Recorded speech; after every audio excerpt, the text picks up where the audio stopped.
So hello everyone, I am Sonit Ghoshen. আজকে আমি আবারও একটা সেন্সিটিভ ইস্যুর উপরে ভিডিও নিয়ে এসেছি। ভারতবর্ষের একটি গ্রামে আজও 60% মানুষ 60 বছরের বেশি বাঁচতে পারে না, যেখানে প্রত্যেকটি ঘরে একটি করে ডিসেবল পার্সন আজও সাফার করছে। And তার শুধুমাত্র রিজন ইউরেনিয়াম। ওয়ার্ল্ডের অন্যান্য পাওয়ারফুল কান্ট্রিজের মধ্যে ইন্ডিয়াও নিউক্লিয়ার পাওয়ারের দিক থেকে অনেকটা এগিয়ে আছে। অ্যান্ড সেই নিউক্লিয়ার পাওয়ার বানানোর যে এলিমেন্ট খুবই গুরুত্বপূর্ণ, সেটি হলো ইউরেনিয়াম। অ্যান্ড আজকে শুধুমাত্র এই ইউরেনিয়ামের জন্য এতগুলো মানুষ এখনো আজও সাফার করছে। ঝাড়খণ্ডে জাডুঘাট ভিলেজের 600 মিটার নিচে আজও ইউরেনিয়াম মাইনিং হচ্ছে। সো সেটা একটা হিস্ট্রি আছে। লাইক 1967-এ uranium corporation India limited first Jadughat ভিলেজে ইউরেনিয়াম মাইনিং ইনিশিয়েট করে, সেটা আজও চলছে। ইউরেনিয়ামের নিজস্ব কিছু ইউজেস আছে।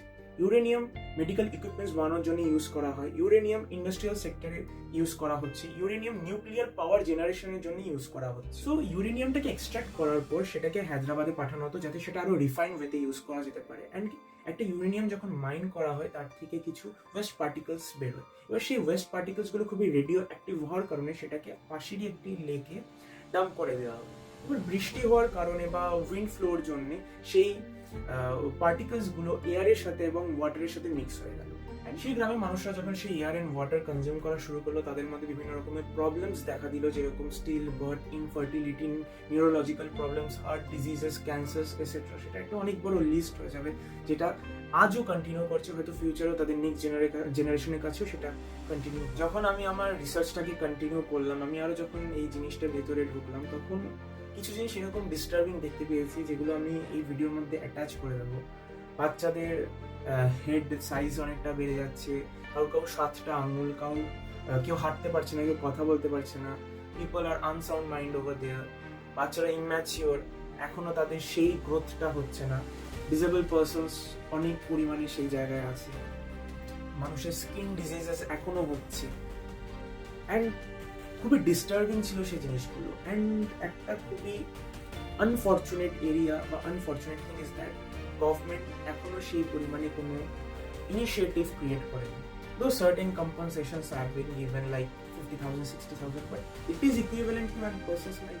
যেটা একটা মানুষের লাইফ, তার কাছে খুবই ইম্পর্টেন্ট। আমরা মরতে বা মৃত্যুকে খুবই ভয় পাই, সেখানে সাধারণ 50,000 বা 60,000 একটা কম্পেনসেশন হিসেবে দেওয়া কি সাফিসিয়েন্ট? তাদের লাইফটা কি কোনো ইনিশিয়েটিভ নেওয়া হয়নি যাতে নেক্সট জেনারেশন এই সাফারিংটা না করে? আজও সেখানে বাচ্চারা এই ডিসেবিলিটি নিয়েই জন্মাচ্ছে, সেখানে লোকেরা আজও সাফার করছে স্কিন ডিজিজের মাধ্যমে। অলমোস্ট সেই পার্টিকুলার গ্রামে অ্যারাউন্ড 30,000 to 40,000 পিপল লিভ করছে। অ্যান্ড আশেপাশের গ্রাম মিলিয়ে পুরো অল টোটাল 60,000 to 70,000 পিপলের সে পপুলেশনের নাম্বারটা চলে যাচ্ছে।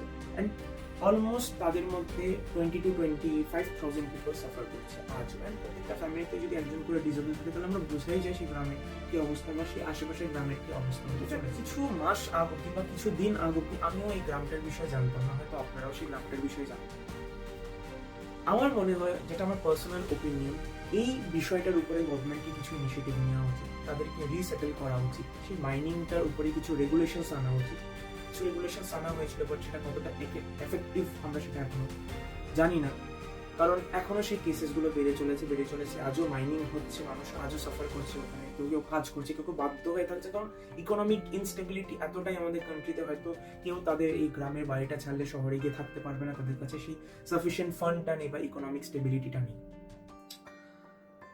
আমি চাই আমার এই ভিডিওর মাধ্যমে আপনারাও যাতে এই গ্রামটার বিষয়ে জানতে পারেন, আপনারাও আপনাদের ওপিনিয়নটা শেয়ার করতে পারেন। যদি ভিডিওটা ভালো লেগে থাকে, অবশ্যই আপনাদের ক্লোজ ওয়ানদের সাথে এই ভিডিওটা শেয়ার করবেন।